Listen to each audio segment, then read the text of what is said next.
KSYM, San Antonio College Radio. This is the Urban Suite D Major, Cheryl Middle, and we still have our guest with us, Stephen, Henny, and also joining us. Cristiana Gargos. Yes. So what's going on? What do you want to talk about? Yes, sir. I actually wanted to bring up Kingdom of Soul, the place that me and Jonas practice martial arts at. Okay. It's basically become our life now. I started practicing because my aunt and her children go there. She's about to become a black belt. And I was like, wow, yeah, she introduced me to the place. And I started practicing there. I had my first belt test, and Jonas went, and then that's when he decided to join as well. It's become our life, really. We also instruct. We're instructors there. We practice, and we're there all day. And it's just so nice to work together, practice together. Even at home, we still continue with what we do. So when did you actually begin attending and practicing? And what attracted you to this? I would say I started practicing there maybe June, July. Okay. And again, I saw my aunt doing it, and she would show me like the moves or the forms and how she would do her staff, and because she's high up there, right? And I was like, wow, I want to be awesome like that. Yeah, even sword too. We have we have short staff and then swords and double swords. Double swords. Yes, Wow. it's so cool. Really crazy. Being around that all the time, it makes me want to keep going. And when you earn a belt, the way you move on to another belt, you have to earn stripes, a certain amount of stripes. And as soon as you get a stripe, it's like, okay, I want another one. I want to keep going. It's very addicting. So you just began in June and you're already instructing? Yes, actually, I was a gymnastics coach before this. Oh, really? Yes, sir. So I was a gymnastics coach, and then I started practicing at Kingdom of Soul. And our friend Josh, he's the main instructor there, who was brought up earlier. I was telling him how I was a gymnastics coach, and he was like, oh, well, we need instructors. Coincidentally, I ended up leaving where I was, and they invited me to work there as a white belt.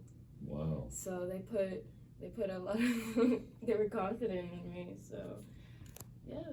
And then Jonas as well, he started off as a white belt, but he has previous experience, so. Yeah, I did just for about 4 years. I did Chinese Kempo, and then I did Kung Fu for a year after that.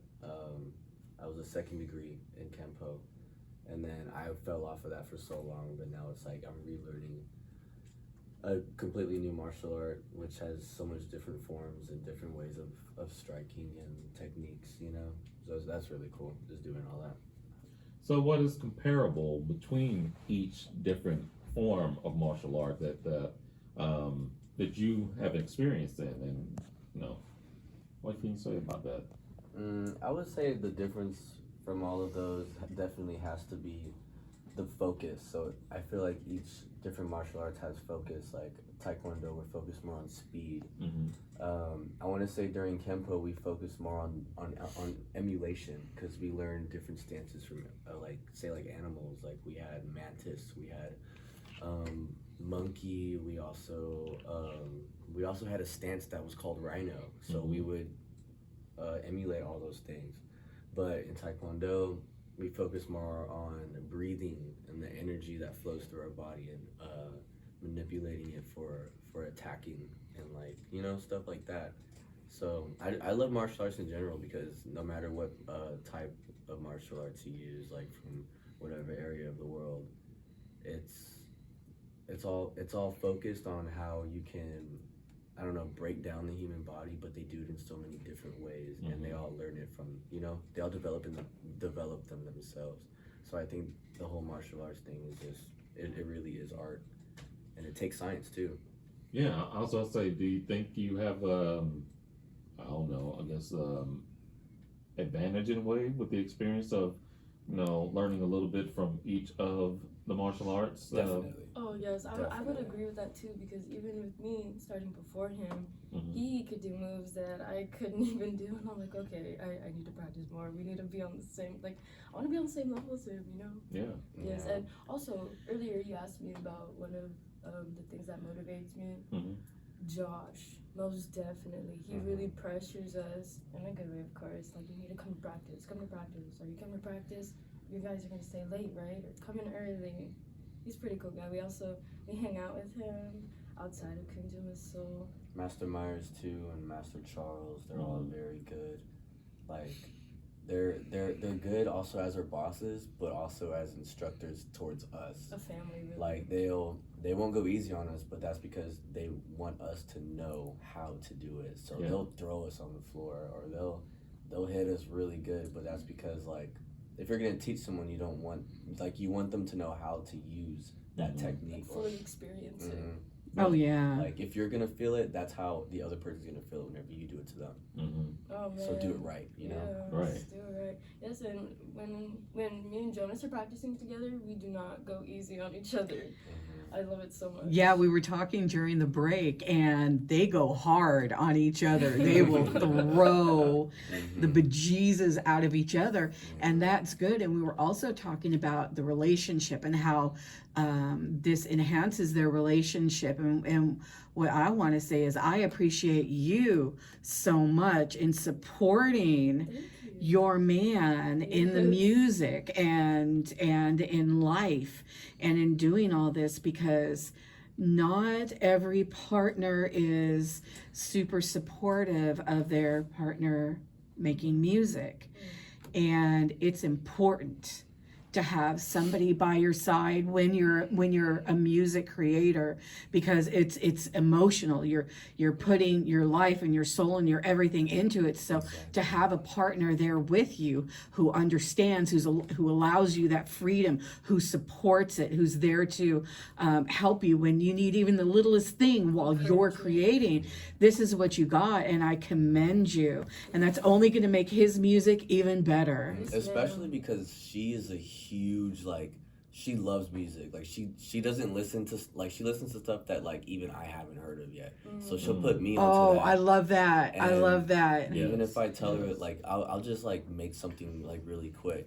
but she'll just, like, be like, you know, it'd be cooler, like, if you did that or that, and I'll be like, I'll do that right now, because that's even cool too. Yes. But Like- she's, yeah. Sorry. No, go ahead. Right now we're going through like an Amy Winehouse phase. Oh God, Yeah. wonderful. Yes, I love Amy Oh. so much. Yeah. Like, even watch She's the one that put me on Amy Winehouse. Wow. I knew about her, but I haven't listened to her and watched the documentary. and I made just him love watch the her music. documentary. Oh. And did you connect with it? Yes, that, like, it's different whenever you feel music instead Yeah. of just listening to it. So that's And her awesome. music was made to be felt. Yeah, and she's a person. She had her own feelings. She had Yeah. her own habits, and her life was just, man. Crazy. Mm-hmm. Mhm. Such a Crazy. beautiful Yeah. woman. Oh my God. I'm trying to use that feeling and putting that into music. Mm-hmm. So, like, Very you know, good. like, either in songs you either tell a story or talk about, like, a certain topic, or you just want to just, like, get people up and just, like, you know, get crunk or something. Groovy. Yeah. Heck I yeah. want to dive into all of that, but mainly what I've been focusing on lately is, even through, like, the music that I make that has no lyrics, it's just straight music. Mhm. You can still make a person feel something You still Of want to course. dance through, to like, it. Mm-hmm. you know, through the instruments that you use or the tempos that you have.